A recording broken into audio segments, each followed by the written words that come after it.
ka lang pala. Silong, kanina pa ako hanap sa'yo. Ulit, apakatagal mo naman. Lumamig na tuloy itong gutong inipong ko dun sa puntahan naman nagmamotor. Ipasan na ako ng gutom. Wow, nalipasan ka ng gutom. Ang OA mo, kulot. Kailan pa tayo hindi nalipasan ng gutom, ha? Sige nga. Ang importante kung ano yung hawak ko. Saan na naman galing yan? Doon sa mga nakatambay na matatalino na kalungsod doon sa tapat.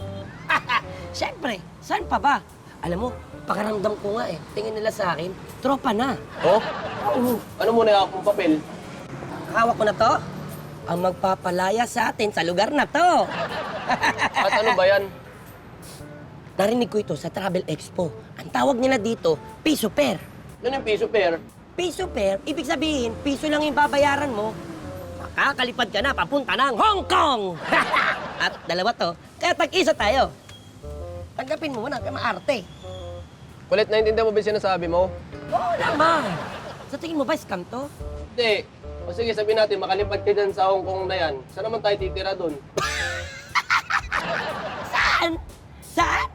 Sa tingin mo, walang kali doon? Ha? Kulot? O Ba't sige. hindi nag-iisip eh? O sige, anong kakainin natin doon? Kulot, pag nasa Hong Kong ka, maraming Chinese. Kaya naman, bumabahan ng goto doon. Sige na, ulit, panalo ko lang sa argumento na yan. O paano tayo pupunta doon sa Hong Kong na wala naman tayong passport? Passport? Eh, yung lolo ko nga, pumunta ng Cebu. Di naman niya Ulit! kailangan na pa... Yung Cebu, hindi abroad. Yung Hong Kong, abroad. Ganun ba?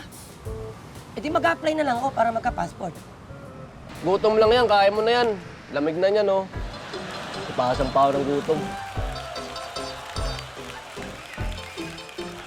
Sarap siguro ng goto sa Hong Kong.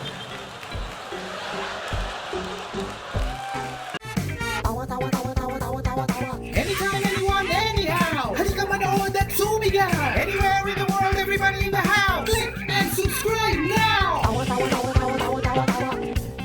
You know. Click and subscribe